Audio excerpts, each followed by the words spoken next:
Good morning and happy Lord's Day to all of you Razorback fans out there, as this is your Inside Arkansas devotional, recapping the Arkansas and Arkansas State game.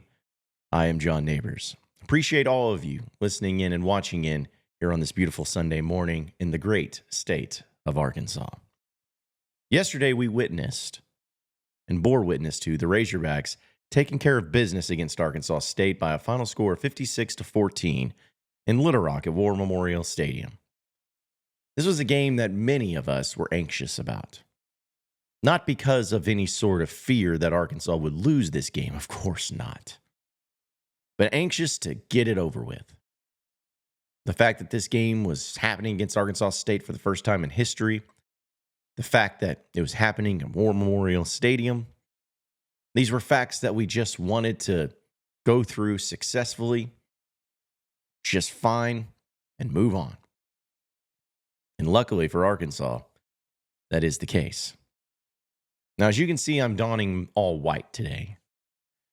Because as of right now, the Arkansas Razorbacks are pure. They're 2-0. They're undefeated with no blemishes. That's all you could ask, right? As a Razorback fan, where you have 10 games left, it's hard to go undefeated if you don't go 2-0. And that's what Arkansas has done. And not only have they done it, Razorback fans, they have done it in a way that has been very successful. Offensively, been about as powerful as you could ever ask for. Scoring 40, 50 points so far in both games this season. Being able to score in a various amount of ways. And of course, seeing Taylon Green, the quarterback for Arkansas, have already double-digit touchdowns on the season. 10 touchdown passes, rushing touchdown, over 100 yards rushing for the first time in his career yesterday. It's hard to have any complaints. Sure, he threw 2 interceptions. You can't have that. Arkansas had some penalties. Can't have that. Arkansas had a kickoff returned on him for a touchdown. Can't have that. But you got to look at the big picture. You got to look at the grand scheme of things. And be able to realize that not every game is going to be perfect, but there can be a team that is perfect. And Arkansas, as of right now, is perfect, 2-0. I was able to bear witness to the Razorbacks yesterday at War Memorial Stadium in front of what ended up being an incredible crowd on a beautiful, beautiful day. It was one that Arkansas controlled from the jump. They were able to be a team of a lot of success and a lot of understanding of this is a team that they are better than, and they showcase that. And any time that you walk away from a game where you win so heavily that even the backup quarterback, KJ Jackson, gets to come in and look really good doing it, it's hard to be upset about anything. But now, the easy part is done. Now, it gets real. You're facing the Ole Miss Rebels coming up this next weekend on the road, 6:30. Ole Miss is coming off of a close win over the Kentucky Wildcats in Lexington. I look at Ole Miss as a top 15, top 20 team. A team that set records on you a year ago. And a team that honestly should beat you, Razorbacks. But I also understand that this game against Ole Miss, it can change everything. It can change it for all of you Razorback fans and your belief and your faith in the Razorback football team. We all know that when you go on a journey of dedicating your life to something or making the decision to live your life a certain way, we understand that it comes at a price.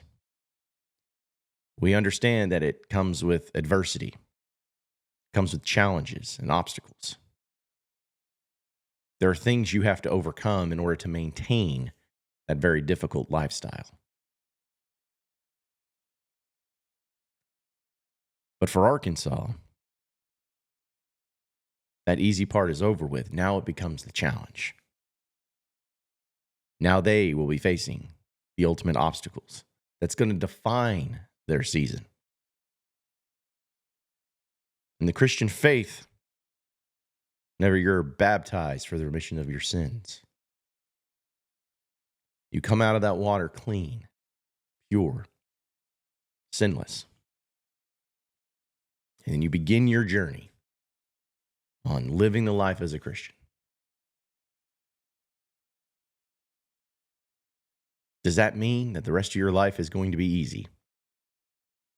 Does that mean that your life is never going to have any sort of issues?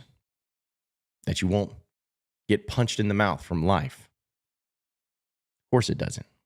Those things are still going to happen. But it's a matter of how you handle those obstacles, how you handle that adversity. Do you feel down on yourself? Do you give up? Do you squander it? Do you throw in the towel?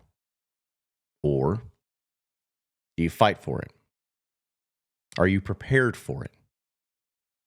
Are you prepared to take on all of those things that you're going to deal with? The story of David and Goliath is one that even non-Christians know about. They know about the principle of tiny little man in David defeating a giant in Goliath in battle and in war. It's a great story. It's an underdog story. In Arkansas this year, folks, you're an underdog. I'm not going to sit here and call Ole Miss Goliath, but the season that you have in front of you, the 10 games that you have in front of you, all 10 games, all that combined is your Goliath. Because in almost every one of those games, you are not going to be favored in. No one's going to pick you very often to win. You look at the schedule right now where those teams are at, you may believe that you're better than those teams or some of those teams, but not many else will. As great as the David and Goliath story may be, my favorite part about this, and something that people forget, is this one little detail. And for those you may not be aware, nobody could defeat Goliath, the Philistine. Nobody could defeat him from the Israelites. They had their finest soldiers go out there. No one could win. But David volunteered, said he could defeat him. They tried to put on all this armor, this heavy armor. He couldn't even lift it. He was so young, so small. They could just war on him. So he said, no, I don't need the armor. Don't need it.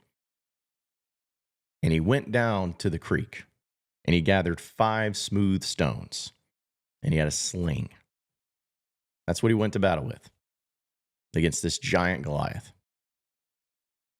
Now, spoiler alert, the story goes that as they met each other, David, with his sling, slung the rock right at the Philistine's head, knocked him right in the forehead, and knocked him out cold. Then David ended up taking his sword and cutting his head off. A little bit violent there in the end. The point is that David beat Goliath. Not with armor, not with a major weaponry or any sort of long range, anything. Nope. A smooth stone and a sling. That's how he did it. Now, the moral of that story is that David believed he could defeat Goliath because he had God on his side. And he believed that with God on his side, anything is possible. And he can overcome anything. But my favorite thing about that story is that if you look back, how many stones did David gather? 5. How many stones did he use? 1. So why gather 5? If God was on David's side, why would gather 5? Nothing specifically in the scriptures that say one way or the other, but it was my belief that David gathered 5 stones because even if God was on his side, he needed to be prepared on his own. He needed to go in prepared for anything. And that's what you will be dealing with, Razorback fans, for the next 10 games. The 10-game stretch is your Goliath. It's a tough task. You're facing great teams. You're going to have a schedule that does not favor you when it comes to your home and road ways. You're going to be facing teams that could be in the college football playoff. You're going to be facing teams that have potent offenses. You're going to be facing teams with great defenses. You're going to be facing giants. And no one's going to give you a chance. No one's going to believe in you. No one's going to give you that benefit of the doubt. But do you have faith in yourself? Do you have faith in what you're doing? Do you have a belief that you do have a good team? That you are talented? That you have what it takes to take on that Goliath of a 10-game schedule? I hope you do. But even if you have the faith, even if you have the belief, you got to come prepared for it. You have to make sure you are prepared yourself. And I'm speaking to you as the Razorback football team. If you have talent, that's great. You have a great offense coordinator, great. Defense coordinator, great. All those things are great. But none of those things mean anything if you cannot execute.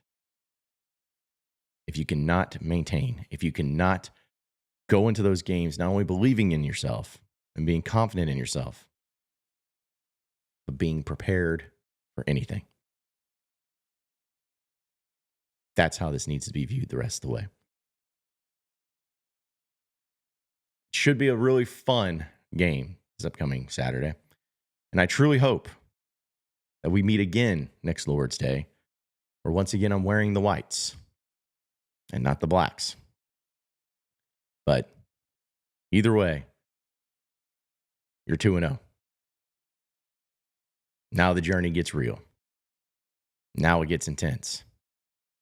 Now we get to see what this Razorback football team is all about. If there are any of you out there that may be struggling as a Razorback fan in your belief, may still be wavering and believing that this team could actually be a really good football team, or perhaps there are some of you who have yet to take the journey as being a Razorback fan, and for some reason you want to go down this path of torture, of stress, and overall craziness. No matter what your need may be, we can pray with you, we can pray for you, we can help you out as you come forward right now and stand and call the Hawks.